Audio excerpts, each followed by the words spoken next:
You look in the MLS, you'll find 1 out of X amount of listings that are saying possible owner financing. People don't go look there necessarily.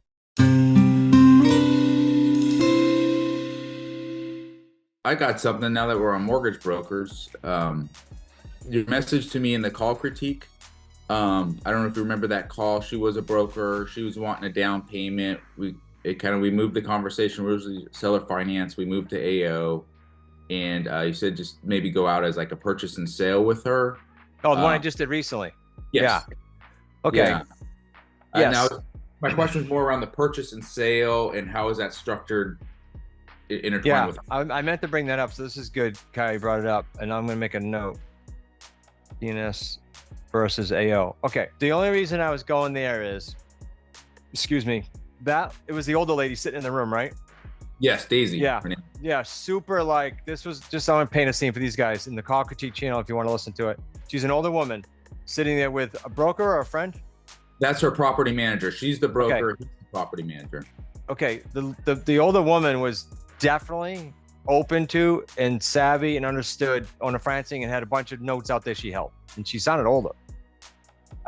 So I said, don't go, my critique was saying, don't go the AO route, call her back and say you met with your team and draw up, because she was talking about what terms she wanted. Like she knew what to do.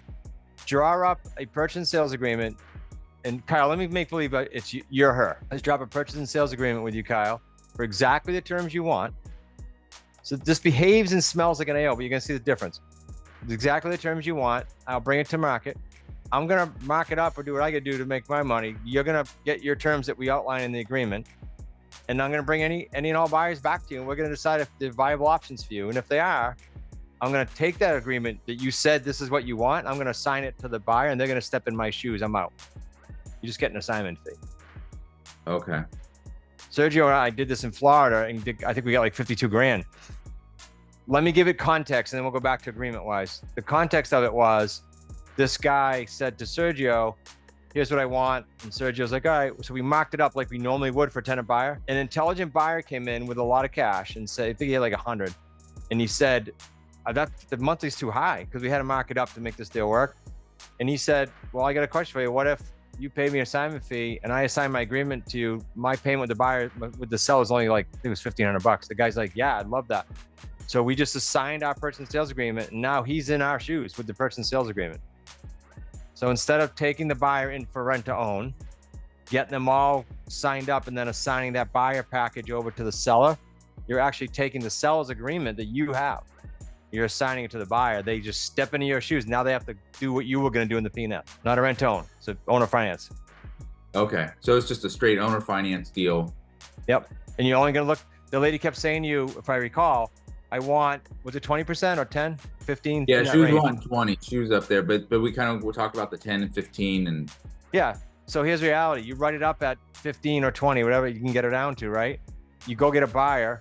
You come back and you go, hey, good news, Daisy. I got a buyer. They're super strong. Bad news, I can't get it to 20 or 15 or whatever, because I got to make some money too. So let's talk about how we can get this done. We don't want to lose this buyer. The whole conversation changed. Okay. And all you're doing is giving her the terms she wanted. Yeah. So I don't want to skip over. You guys get what we're doing with the AO versus this, or is that confusing? Please tell me if it is. I can. You kind of lost me on your description there. What you were doing. The other deal that you were explaining, you kind of lost me there. I don't know. I'm a little bit slow here.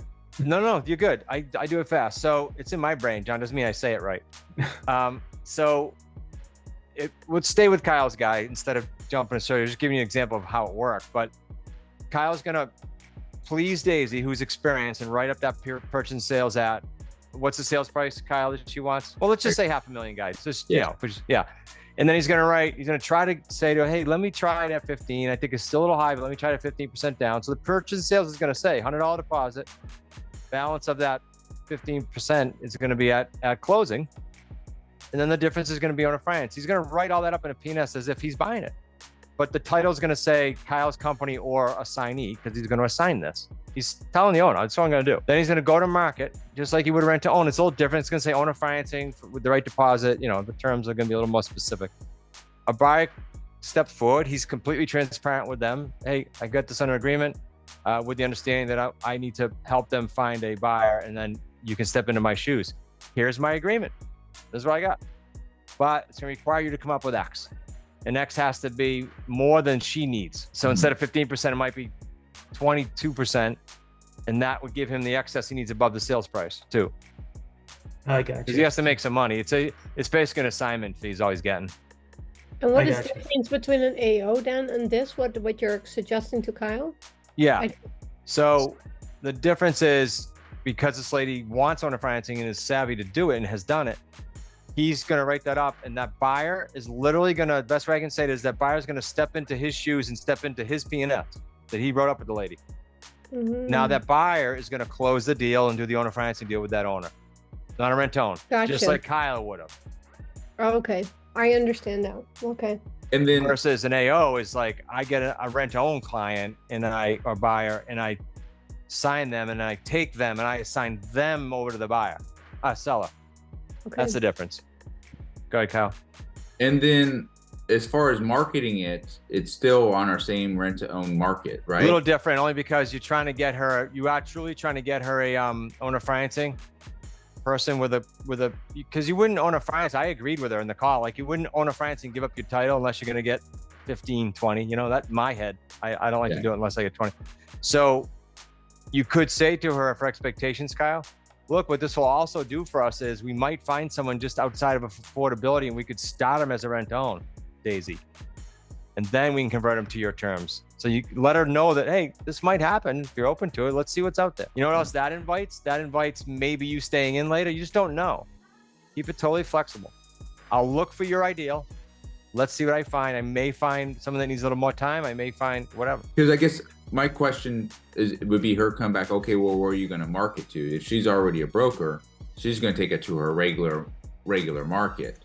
Versus, The regular market is not the same as yours, because the terms Yeah. market's still the terms market, even though you're not going to yell out rent own in the ad.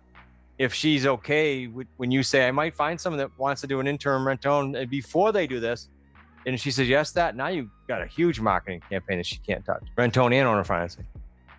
Okay.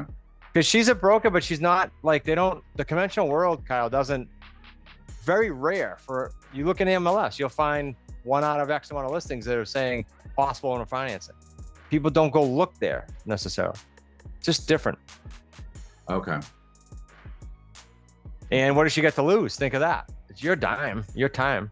hmm I know, I liked her. I said it when I was critiquing her. I'm like, this lady knows what she's doing. This could be fun.